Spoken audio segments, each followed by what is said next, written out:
কেশরিতা গাজীপুরের অন্যতম সুন্দর একটি গ্রাম। প্রকৃতি যেন তার নিজেকে উজাড় করে ঢেলে সাজিয়েছে এই গ্রামকে। গাজীপুরের বিখ্যাত বেলাই বিলের পাশে অবস্থিত এই গ্রামের বাজার কেশরিতা বাজার। এক প্রকাণ্ড প্রাচীন বটগাছকে ঘিরে এই বাজারের উৎপত্তি। আর এই বাজারকে ঘিরেই আমার আসসালামু আলাইকুম, আশা করি সবাই ভালো আছেন। তো আজকে আমি আপনাদের সাথে আমার কেশরিতা ভ্রমণের অভিজ্ঞতাটি শেয়ার করতে যাচ্ছি। যাই হোক, বিকেলবেলা আমরা আমাদের টাইম মতো অটো স্টেশনে চলে গেলাম। অটো স্টেশনে গিয়েই জায়গার নাম বলতে অটোওয়ালা আমাদেরকে সেখানে নিয়ে গেল। জায়গাটি খুব বেশি দূরে ছিল না, ভাড়া ছিল 120 টাকার মতো। 40 মিনিটের মধ্যেই আমরা সেখানে পৌঁছে গেলাম। তবে কেশরিতা যাওয়ার আগে আমরা গাজীপুর বাজার থেকে একটু হালকা নাস্তা করে নিয়েছিলাম। আর এখানে আমার ছোট বোন টিস্যু বক্স নিয়ে খেলাধুলা করছে। যাই হোক, আমরা কফি খেলাম, তারপর আবার কেশরিতার উদ্দেশ্যে রওনা হয়। যাওয়ার সময় আশেপাশের রাস্তাটি খুবই মনোমুগ্ধ করছিল। অবশেষে আমরা পৌঁছে গেলাম সেই কেশরিতা বাজার।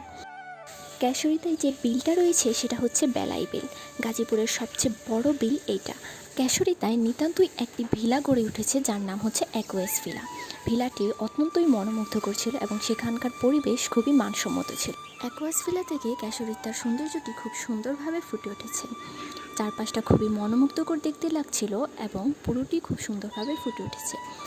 আমরা সেখানে খুব মজার একটি সময় কাটিয়েছিলাম। আর আমার ছোট বোন এখানে খাবার টেবিলে বসে দুষ্টুমি করছিল।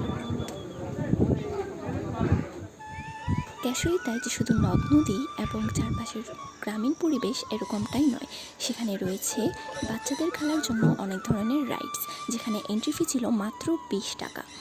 তো আমার ছোট বোন একটি রাইডে উঠেছিল, সেখানে গিয়ে অনেক মজা করেছে। তাছাড়া বড়দের জন্যও কিছু কিছু রাইড সেখানে ছিল। কিন্তু যাই হোক, কেশরিতার মূল সৌন্দর্যটি কিন্তু ছিল নদ নদী এবং সেখানকার পরিবেশ। আমার কাছে কিন্তু সেখানকার চারপাশের পরিবেশটাই খুব বেশি সুন্দর লেগেছিল।